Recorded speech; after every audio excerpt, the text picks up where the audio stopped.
Subscribe کیجئے ہمارے دعوت اسلام چینل کو اور بیل آئیکن کو دبائیے تاکہ جو بھی لیٹسٹ اسلامک ویڈیوز ہمارے چینل پر اپلوڈ ہوں سب سے پہلے آپ کے پاس پہنچیں، اور یہ سب بالکل فری ہے۔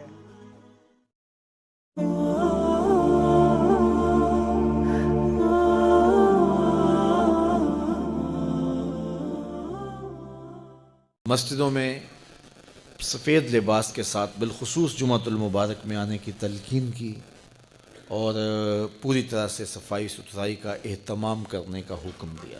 اس طرح مسجد کے اندر لہسن کھا کے آنے سے، پیاز کھا کر کے آنے سے، وہ چیزیں جن میں بدبو ہوتی ہے ان کے کھا کر آنے سے روکا گیا ہے۔ کیوں؟ اس لیے کہ ساتھ والے بیٹھے شخص کو کوئی تکلیف نہ پہنچے۔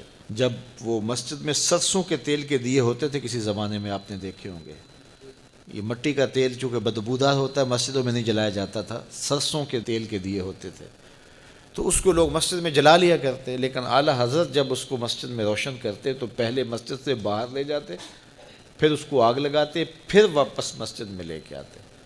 تو کسی نے کہا حضرت آپ اتنا تکلف کیوں کرتے ہیں؟ فرمایا کہ یہ جو دیا سلائی ہوتی ہے نا، جب اس کو جلایا جاتا ہے اس میں گندک ہوتی ہے تو بدبو نکلتی ہے، میں گوارا نہیں کرتا کہ اتنی بدبو بھی اللہ کے گھر میں پھیلے۔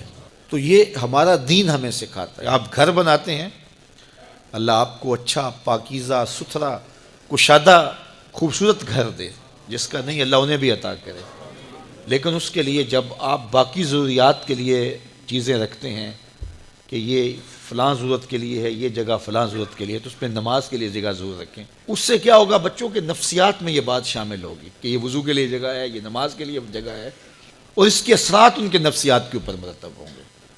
تو عموماً ہم ہر چیز بنا لیتے ہیں، لیکن یہ جو ضروری چیز ہے دن میں 5 مرتبہ جس کا معاملہ ہے، اگر مرد مسجد میں جاتے ہیں تو خواتین تو گھر میں ہوتی ہیں، چھوٹے بچے تو ہوتے ہیں، تو یہ اہتمام ہونا چاہیے کہ یہ اسپیشل وضو کی جگہ ہے، یہ نماز کی جگہ ہے۔ اس کو کہتے ہیں مسجد البیت، گھر کی مسجد۔ یہ شرن مسجد تو نہیں ہوتی ہے، جو حکام اس مسجد کے ہیں وہ اس مسجد کے نہیں ہوتے، لیکن مسجد بیت اس کی اپنی برکات ہیں، اور وہ ہر گھر کے اندر ایک جگہ مخصوص ہونی چاہیے جس کو مسجد بیت آپ قرار دیں۔ وہ تبدیل بھی ہو سکتی ہے، بعد میں آپ تعمیر ثانی کرتے ہیں تو وہ جگہ بدلی بھی جا سکتی ہے۔ جو حقیقی مسجد ہوتی ہے وہ تو تبدیل بھی نہیں ہو سکتی، لیکن یہ مسجد بیت تبدیل ہو سکتی ہے۔ تو خوبصورت ایک گوشہ گھر کا مسجد بیت کے طور پہ مختص کرنا چاہیے، گھر میں ضرور وضو کی جگہ بنانی چاہیے، اس کے ساتھ مرتب ہوتے ہیں۔ اسی طرح مسجدوں کی صفائی ستھرائی کا خیال رکھیں۔ آج کل یہ اچھی بات ہے کہ یہ مساجد کے اندر خادمین مسجد یہ ہماری ہی خون پسینے کی کمائی سے رکھے گئے ہیں، لیکن کبھی خود بھی مسجد کی صفائی کریں۔ بلکہ میں آپ کو ایک مشورہ دوں کہ سال میں کم از کم 2-1 مرتبہ ضرور ایسا کریں کہ اپنے بچوں کو لے کر، دوستوں کو لے کر کے مسجد کی تفصیلی صفائی کریں۔ مولوی صاحب کے پاس جائیں، کہیں کہ حضرت ہم ایک دن دینا چاہتے ہیں مسجد کی صفائی کے لیے، تو پورا لنگوٹا کس لیں اچھی طرح سے، اور مسجد کو دھوئیں بھی، صفیں بھی خوب جھاڑیں اس کی، اور اس کی دیگر دیواروں پر، پنکھوں پر لگی ہوئی گرد میل جھاڑیں، پورا دن لگ جائے چاہے۔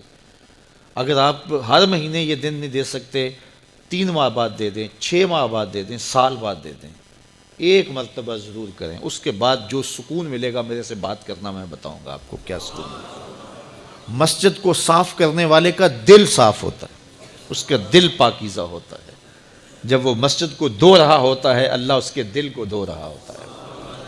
جب وہ مسجد سے کوئی گندگی والی چیز، کوئی میلی چیز یا کوئی تنکا یا کوئی کوڑا باہر نکالتا ہے، اللہ اس کے دل سے گناہوں کے کوڑے نکالتا ہے۔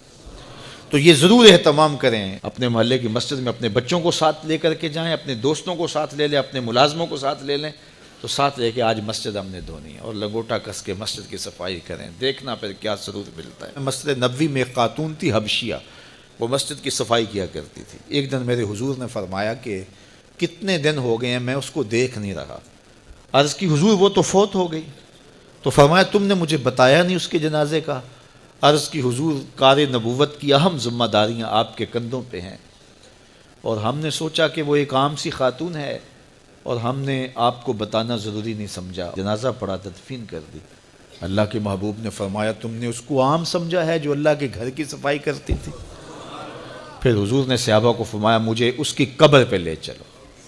صحابہ کے ہمراہ اتنا مصروف وقت تھا اللہ کے محبوب کا، لیکن حضور نے وقت نکالا، قبرستان میں تشریف لے گئے اور جا کے اس کی قبر پہ کھڑے ہو کے اللہ کے محبوب نے دعا مانگی۔ یہ کون سی خاتون ہے؟ یہ وہ خاتون ہے جو مسجد کی صفائی کیا کرتی تھی۔ یہ ساری چیزیں ہیں، یہ غور کرنے کی ہے۔ تو ہمارا اسلام، ہمارا دین ستھرائی کا دین ہے، پاکیزگی